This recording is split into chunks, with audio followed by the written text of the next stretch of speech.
Hello friends, welcome back to Koluvula Badi official YouTube channel. Friends, ఈరోజు వీడియోలో government of Telangana medical and health services recruitment బోర్డుకు సంబంధించి ఒక మంచి నోటిఫికేషన్ అనేది రావడం జరిగిందండి. ఫ్రెండ్స్, ఇది నిరుద్యోగులకు అయితే ఒక మంచి గుడ్ న్యూస్ అని చెప్పొచ్చు. ఫ్రెండ్స్, ఇక మనం క్లియర్గా చూసుకున్నట్లయితే government of Telangana medical and health services recruitment బోర్డుకు ఎంహెచ్ఎస్ఆర్బికి సంబంధించి సివిల్ అసిస్టెంట్ సర్జన్ కింద 435 వేకెన్సీస్తో ఒక మంచి నోటిఫికేషన్ అనేది రావడం జరిగిందండి. ఫ్రెండ్స్, ఇక వీటికి సంబంధించినటువంటి క్వాలిఫికేషన్ డీటెయిల్స్, అలాగే ఎక్స్పీరియన్స్ సంబంధించి, అలాగే ఎన్ని పోస్టెస్ ఉన్నాయి, అలాగే వీటికి సంబంధించిన అప్లికేషన్ ప్రాసెస్ ఏ విధంగా ఉంటుందో ఈ వీడియోలో క్లియర్గా ఎక్స్ప్లెయిన్ చేయడం జరుగుతుంది. వీడియో నచ్చితే ఖచ్చితంగా లైక్ చేసి ఛానల్ని అయితే సబ్స్క్రైబ్ చేసుకోండి.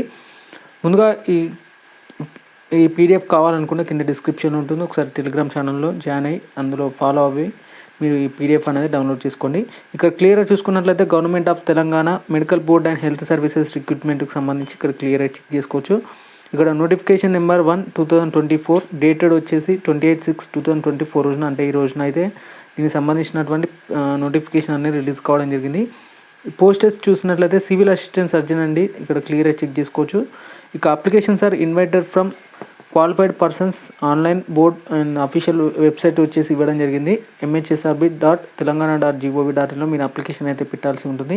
ఇక పోస్టర్స్ వచ్చేసి సివిల్ అసిస్టెంట్ సర్జన్ అండి, director of public health and family welfare DPHA and FW డిపార్ట్మెంట్కి సంబంధించి, medical education and DME and institute of preventive medicine సంబంధించి కూడా ఇక్కడ క్లియర్గా మెన్షన్ చేయడం జరిగింది. ఇక వీటికి సంబంధించినటువంటి ఆన్లైన్ అప్లికేషన్ వచ్చేసి 2/7/2024 అంటే నెక్స్ట్ మంత్ నుంచి అయితే స్టార్ట్ కావడం జరుగుతుంది. లాస్ట్ డేట్ వచ్చేసి 5 PM on 11/7/2024 వరకు మీరు అప్లికేషన్ అయితే పెట్టుకోవచ్చండి. ఇక వేరెవర్ అప్లికేషన్ చేయాలనుకుంటే ఇక్కడ application submitted online only will be accepted, not offline అండి, ఓన్లీ ఆన్లైన్లో మాత్రమే ఉంటుంది. ఇక వీటికి సంబంధించినటువంటి మనం ఒకసారి పోస్టర్స్ అయితే ఇక్కడ క్లియర్గా చూసుకోవచ్చండి. డిపిహెచ్ అండ్ ఎఫ్డబ్ల్యూ డిఎంఈ డిపార్ట్మెంట్కి సంబంధించి ఇక్కడ క్లియర్గా చూసుకున్నట్లయితే మల్టీ జోన్ 1కి సంబంధించి 270, మల్టీ జోన్ 2కి సంబంధించి 161, టోటల్గా 431 వేకెన్సీస్ అయితే ఉండడం జరిగింది డిపిహెచ్ అండ్ ఎఫ్డబ్ల్యూ డిపార్ట్మెంట్కి సంబంధించి. ఇక ఐపీఎం సంబంధించి సివిల్ అసిస్టెంట్ సర్జన్ వచ్చేసి మల్టీజోన్ 1లో ఒక పోస్టు, అలాగే మల్టీజోన్ 2 సంబంధించి 3, మల్టీజోన్ 2కి సంబంధించి 3, టోటల్గా 4 వేకెన్సీస్ అయితే ఉండడం జరిగింది. ఇక్కడ క్లియర్గా చెక్ చేసుకోవచ్చు. ఇక మల్టీజోన్ 1కి సంబంధించి 271, మల్టీజోన్ 2కి సంబంధించి 164, మల్టీజోన్ 3కి సంబంధించి మల్టీజోన్ 2కి సంబంధించి 164, టోటల్గా మనకు క్లియర్గా చూసుకున్నట్లయితే 435 వేకెన్సీస్తో ఈ నోటిఫికేషన్ అనేది రావడం జరిగింది. ఇక్కడ వీటికి సంబంధించినటువంటి డీటెయిల్ వేకెన్సీ లిస్ట్ వచ్చేసి అనెక్జల్ 1లో ఉంది, ఒకసారి క్లియర్గా చెక్ చేసుకోవచ్చు. ఇక నెక్స్ట్ వన్ వచ్చేసి the scale of pay associated with these posters వచ్చేసి 58,000 నుంచి 1,37,000 మధ్య మీకు శాలరీ అయితే ఉండడం జరుగుతుంది. ఇక నెంబర్ ఆఫ్ వేకెన్సీస్ ఈ subject to variation is intimation beingly received from the department concern సంబంధించిన ఇన్ఫర్మేషన్ ఉంది. అలాగే the carry forward vacancies are brought forward from the previous recruitment.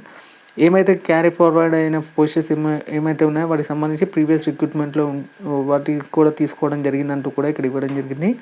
Appointment to such vacancies will be made first before the fresh vacancies సంబంధించి అయితే ఇవ్వడం జరిగింది. తర్వాత అపాయింట్మెంట్కి సంబంధించి ఎవరైతే ఉంటారో ఆ క్యాండిడేట్స్ కూడా డైరెక్ట్ రిక్రూట్ అయితే ఉండడానికైతే ఛాన్సెస్ అయితే ఉంటాయి కొన్ని పోస్టులకు సంబంధించి. The selected candidates not eligible for the private practice, అంటే ప్రైవేట్ ప్రాక్టీస్ అయితే ఖచ్చితంగా ఉండదు. సెలెక్ట్ అయిన క్యాండిడేట్స్కి అయితే ఇక్కడ క్లియర్గా మెన్షన్ అయితే చేయడం జరిగింది, ఒకసారి క్లియర్గా చెక్ చేసుకోవచ్చు మీరైతే ఇక్కడ. నెక్స్ట్ వన్ వచ్చేసి సెలక్షన్ ప్రొసీజర్ ఏ విధంగా ఉంటుందంటే జిఓఎంఎస్ నెంబర్ 60 ప్రకారం, అలాగే జిఓఎంఎస్ నెంబర్ 59, అలాగే జిఓఎంఎస్ నెంబర్ 89, జిఓఎంఎస్ నెంబర్ 69 ప్రకారం, అలాగే జిఓఎంఎస్ నెంబర్ 90 ప్రకారమే ఈ సెలక్షన్ ప్రొసీజర్ అనేది ఉంటుందండి. Applicants will be selected based on the 100 point measuring ఉంటుంది. ఖచ్చితంగా మ్యాక్సిమం 80 పాయింట్స్ మీరు గెయిన్ అయితే చేయాల్సి ఉంటుంది. Awarded for the percentage of marks obtained in the qualifying examination 80 points అయితే వచ్చి ఉండాలి. అలాగే మ్యాక్సిమం 20 పాయింట్స్ అయితే రావాలండి. 20 పాయింట్స్ ఎవరికంటే ఈ కాంట్రాక్ట్ అవుట్సోర్సింగ్కి సంబంధించిన క్యాండిడేట్స్ ఎవరైతే ఉంటారో వాళ్ళకి 20 పాయింట్స్ వస్తే సరిపోతుంది. మిగతా వాళ్ళకైతే ఖచ్చితంగా 80% అయితే, అంటే 80 పాయింట్స్ అనేవి ఇక్కడ క్లియర్గా మెన్షన్ చేయడం జరిగింది కాబట్టి 80 పాయింట్స్ ఉండాలి. ఇక నెక్స్ట్ వన్ వచ్చేసి maximum 80 points shall be awarded in the basic percentage of marks obtained in the qualifying examination. ఖచ్చితంగా 80 పాయింట్స్ అయితే ఖచ్చితంగా రావాల్సి ఉంటుంది. That is percentage marks obtained in all MBBS is converted converted to a base of 80% సంబంధించి ఇవ్వడం జరిగింది. మీరు ఖచ్చితంగా ఎంబీబీఎస్లో 80% వచ్చిన క్యాండిడేట్స్కి మాత్రమే ఈ పోస్ట్ అయితే ఎలిజిబుల్ అయితే కావడం జరుగుతుంది. ఇక నెక్స్ట్ వన్ వచ్చేసి the respect to candidates who have done their graduate degree from the foreign countries, the percentage of marks obtained in the foreign medical graduates exam FMGE will be taken in to the account and converted to the base points వచ్చేసి 80% అయితే ఖచ్చితంగా ఉండాలి. ఏ foreign కంట్రీస్లో చదవగానే మీరు ఖచ్చితంగా 80% ఉంటే సరిపోతుంది. Maximum 20 points వచ్చేసి ఇక్కడ అవుట్సోర్సింగ్ సంబంధించి ఎవరైతే క్యాండిడేట్స్ ఉంటారో వారికి సంబంధించి 20% ఉండాలి ఖచ్చితంగా. ఇక 2.5% పర్ 6 months సర్వీస్, ఎవరైతే 6 months సర్వీసెస్లో ట్రైబల్ ఏరియాస్లో వర్క్ చేసిన వారికి 2.5 అయితే ఉంటుంది. అలాగే 2.6 months service for rendered in there tribal areas సంబంధించి కూడా వాళ్ళకు సపరేట్ పాయింట్స్ అయితే ఉండడం జరుగుతుంది. అది కూడా చెక్ చేసుకోవచ్చు మీరు ఇక్కడ. ఇక వీటికి సంబంధించి వివిధ డిపార్ట్మెంట్ల వారికి అనెక్సల్ 2లో అయితే ఇవ్వడం జరిగిందండి. Certificate issued by the competent authority సంబంధించి ఎవరైతే అవుట్సోర్సింగ్ అండ్ కాంట్రాక్ట్ బేసిక్ కింద ఉన్నారో వాళ్ళకి సంబంధించినటువంటి సర్టిఫికేట్స్ వచ్చేసి వాళ్ళ డిపార్ట్మెంట్ల వారిగా ఒకసారి క్లియర్గా చెక్ చేసుకోవచ్చు. అనెక్సల్ 2లో ఉంది, ఒకసారి చెక్ చేసుకోండి మీరు ఫ్రెండ్స్. ఇక నెక్స్ట్ వన్ వచ్చేసి applications are seeking experience certificates at the proforma its which be experience certificate shall be issued by the respective competent authorities. అంటే మీ ఈ ఎక్స్పీరియన్స్ సర్టిఫికేట్ వచ్చేసి మీ రెస్పెక్టివ్ కాంపిటెంట్ అథారిటీస్లో ఉంటాయండి. ఖచ్చితంగా మీరు అక్కడ నుంచి మీరు ఎక్స్పీరియన్స్ సర్టిఫికేట్స్ అనేది డౌన్లోడ్ చేసి ఇక్కడ సబ్మిట్ చేయాల్సి ఉంటుంది. Experience certificates other than those issued on the format specified at the annexure 3B and 3C will not be taken in to the consideration అంటూ కూడా ఇక్కడ క్లియర్గా మెన్షన్ చేయడం జరిగింది. అది కింద డిస్క్రిప్షన్లో ఉంటాయి ఫామ్స్ వచ్చేసి. ఇక నెక్స్ట్ వన్ వచ్చేసి merit list will be displayed on the boards official వెబ్సైట్లో ఉంటుందండి మెరిట్ లిస్ట్కి సంబంధించి. Before applying this posts online applications are requested to keep the soft copy PDF and the following documents ready for uploading అంటూ కూడా ఇక్కడ ఇవ్వడం జరిగింది. ఏమేమి కావాలో ఒకసారి క్లియర్గా ఎక్స్ప్లెయిన్ చేస్తానండి. ముందుగా వచ్చేసి ఈ పోస్ట్ని అప్లై చేయాలనుకుంటే మీరు ఖచ్చితంగా ఆధార్ కార్డు ఉండాలి. అలాగే SSC or 10th class certificates ఖచ్చితంగా for the date of birth proof ఖచ్చితంగా డేటా అనేది మెన్షన్ చేసి ఉండాలి. కన్సల్టేటెడ్ మెమో మార్క్స్ MBBS సంబంధించి ఉండాల్సి ఉంటుంది. MBBS సర్టిఫికేట్ ఉండాలి. తెలంగాణ మెడికల్ కౌన్సిల్ రిజిస్ట్రేషన్లో ఖచ్చితంగా రిజిస్ట్రేషన్ అయి ఉండాలి. ఎక్స్పీరియన్స్ సర్టిఫికేట్ ఉండాలి.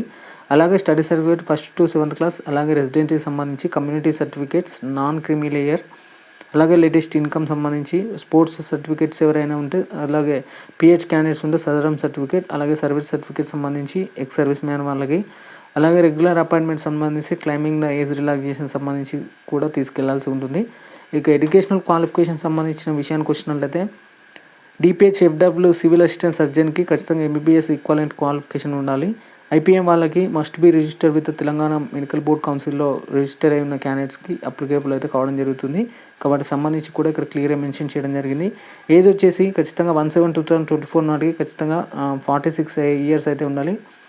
ఎబో ఉంటే మాత్రం నాట్ కన్సిడర్ అండి, ఇక్కడ క్లియర్గా మెన్షన్ చేయడం జరిగింది. ఏజ్ రిలాక్సేషన్ వచ్చేసి మరి SC ST క్యాండిడేట్స్కి వచ్చేసి ఇక్కడ క్లియర్గా మెన్షన్ చేయడం జరిగింది. అలాగే తెలంగాణ గవర్నమెంట్ ఎంప్లాయీస్కి 5 years అయితే ఏజ్ రిలాక్సేషన్ ఉంటుంది. సర్వీస్ మ్యాన్కి 3 years, NCC 3 years, SC ST candidates EWS వాళ్ళకి 5 years, అలాగే ఫిజికల్లీ హ్యాండిక్యాప్డ్ పర్సన్స్కి PH క్యాండిడేట్స్కి 10 years అయితే ఏజ్ రిలాక్సేషన్ అయితే ఉంటుంది. అలాగే రూల్ ఆఫ్ రిజర్వేషన్ ఖచ్చితంగా అమలు పరుస్తారండి, ఇక్కడ క్లియర్గా చెక్ చేసుకోవచ్చు వాటికి సంబంధించిన ఇన్ఫర్మేషన్ కూడా. అలాగే ఫీ వచ్చేసి ఆన్లైన్ అప్లికేషన్ ఫీ వచ్చేసి 500 rupees అయితే ఉంటుంది, ఇక్కడ క్లియర్గా మెన్షన్ చేయడం జరిగింది, చూసుకోవచ్చు. ఇక్కడ ప్రాసెసింగ్ ఫీ వచ్చేసి 120 rupees అయితే ఉంటుందండి.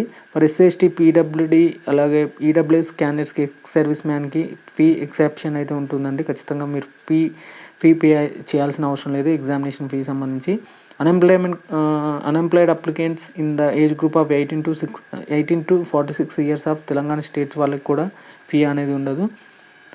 ఇక మోడ్ ఆఫ్ ఫీ పేమెంట్ వచ్చేసి ఖచ్చితంగా మీరు ఇక్కడ క్లియర్గా చూసుకున్నట్లయితే ఆన్లైన్ ద్వారా ఫిల్అప్ అయితే చేయాల్సి ఉంటుంది. ఫీ వచ్చేసి నాట్ రిఫండబుల్ అండి. అలాగే ప్రొసీజర్ ఆఫ్ అప్లికేషన్ వచ్చేసి MHSRB వెబ్సైట్లో ఉంటుంది. నేను అప్లికేషన్ ప్రాసెస్ త్వరలో మీ ముందుకు తీసుకురావడం జరుగుతుంది. అంతకన్నా ముందు వీటికి సంబంధించినటువంటి రివైజ్డ్ బ్రేకప్ వేకెన్సీ లిస్ట్ అయితే ఒకసారి క్లియర్గా ప్రొవైడ్ చేస్తాను. అది చూసాక మీకు క్లియర్ ఒక ఐడియా అయితే వస్తుందండి ఖచ్చితంగా.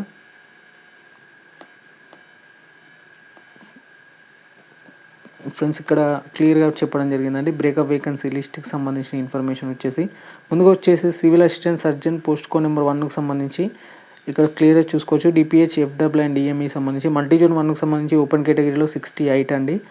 ఈడబ్ల్యూఎస్ వచ్చేసి 27, నెక్స్ట్ బీసీఏ సంబంధించి 18, అలాగే టోటల్గా 270 ఉన్నాయండి. అలాగే మల్టీజోన్ 2 సంబంధించి 161, మల్టీజోన్ 1కి సంబంధించి సివిల్ అసిస్టెంట్ సర్జన్ ఐపీఎం వచ్చేసి మల్టీజోన్ 1లో ఒక పోస్ట్ మాత్రమే ఉంది. మల్టీజోన్ 2 సంబంధించి 3 పోస్టెస్. టోటల్గా ఇక్కడ క్లియర్గా చూసుకున్నట్లయితే 435 వేకెన్సీస్తో ఈ నోటిఫికేషన్ అనేది ఇక్కడ రావడం అయితే జరిగిందండి. ఇక దీనికి సంబంధించిన డీటెయిల్ ఇన్ఫర్మేషన్ త్వరలో మీ ముందుకు తీసుకురావడం జరుగుతుంది. ఫ్రెండ్స్, కొంచెం ఐడియా కొరకే నేను ఈ వీడియో చేయడం జరిగింది. డీటెయిల్డ్ ఇన్ఫర్మేషన్ అప్లికేషన్ ప్రాసెస్ మరొక వీడియోలో చేయడం జరుగుతుంది.